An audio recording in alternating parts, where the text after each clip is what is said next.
Hello, this short tutorial will show you how to create a brand new class on your haiku page.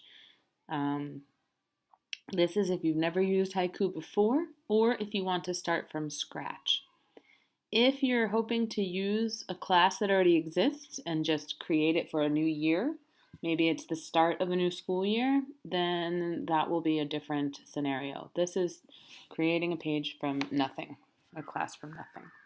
Okay, so in order to access haiku, it's actually not called haiku anymore, it's called PowerSchool Learning, but we still refer to it as haiku here. In order to access it, I go to lincoln.haikulearning.com, or I can go to lincoln.learning.powerschool.com. Both of those direct you to the same place. Once I get here, it's going to ask me to sign in. I do not use this account if I'm a teacher here at Lincoln. This is something else. I'm going to sign in with my Office 365. So I click that green button, pick the account. It's the same username and password as your laptop and your email. Whoops. And I always pick to stay signed in, just so it doesn't log me out every 5 seconds. Okay, so I'm right now in my portal. You might not have anything in your list over here. I happen to have many classes that I'm enrolled in for various reasons. Don't worry if you don't have anything. When you get to your portal, you're going to scroll here and click New Class. That will bring you to this window where you can opt or you can choose what you want to call your class. So maybe I can say English 1. 2018, 19. Sometimes it's nice to put the teacher's name because the students who are going to be using your class might have, 8 classes, so it's just nice to have their teacher's name listed.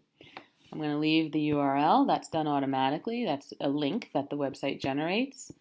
This is going to be a high school class. I might put a short summary. That's not required. And I leave this all here. Now, on my name, my fake class name, I put 2018-19. Obviously, I'm not using that. I'll just keep it at 2017. Then I hit next. I'll keep it as no schedule required, and I hit finish.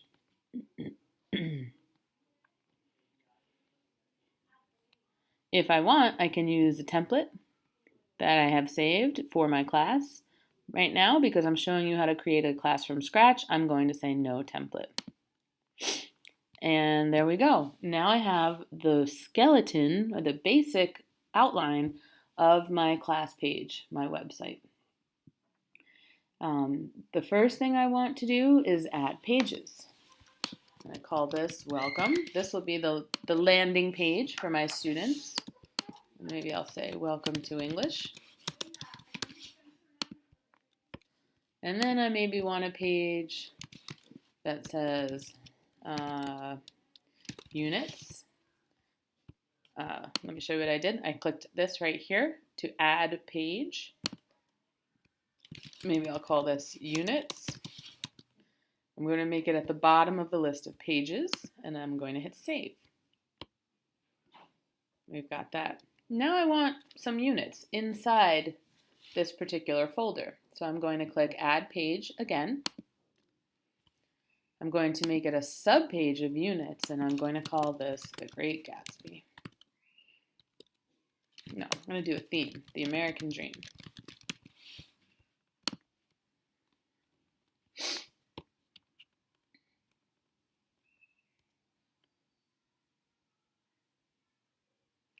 Once that puts this here, I have a folder, units. If I have this little caret, that means I can pop it out, and now I have the American Dream.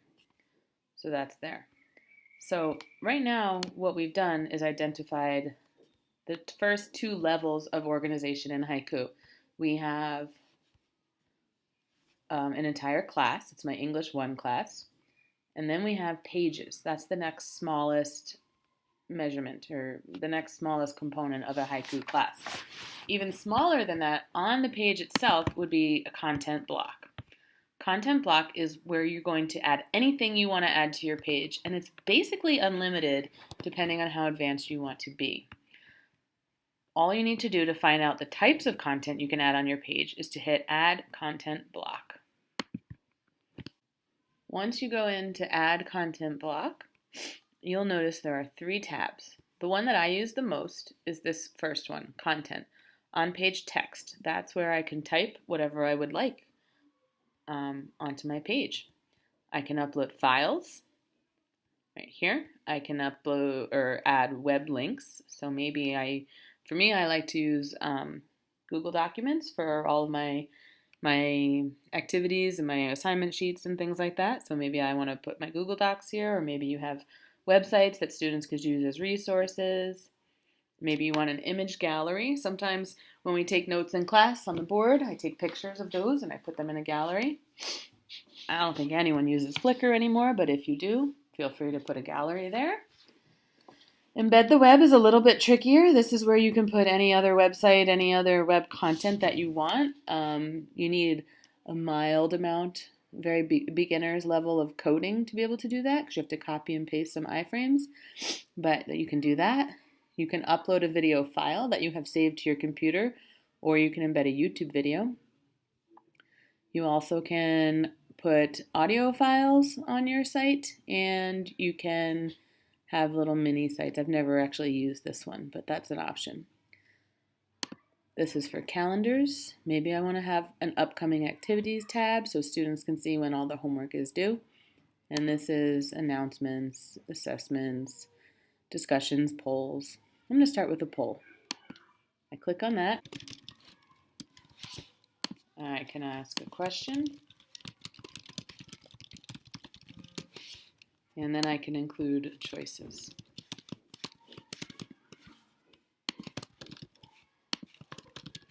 I always like to have 4 choices. So notice here, it defaults to 3, but if I wanted another choice, I can click right there. I'm going to have students only vote. And then I'm going to click next. I'm going to have them see their poll results. I'm going to keep it open until December 15th, the end of the bimester. And I'm going to publish it. And it goes right here. Students can respond to that poll. Now I'm going to add a welcome page. So again, I click Content Block, On Page Text. I can type a title for the block, and I'll show you where that goes.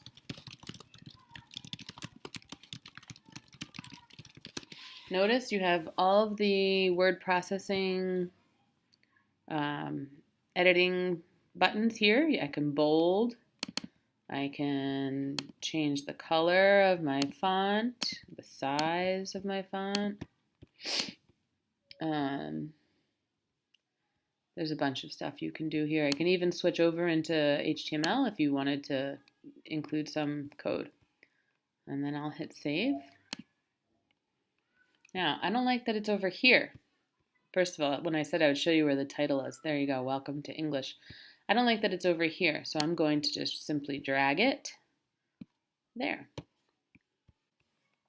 Maybe I want to add a fun picture here on my first page. So I'm going to hit Add Content Block, Images,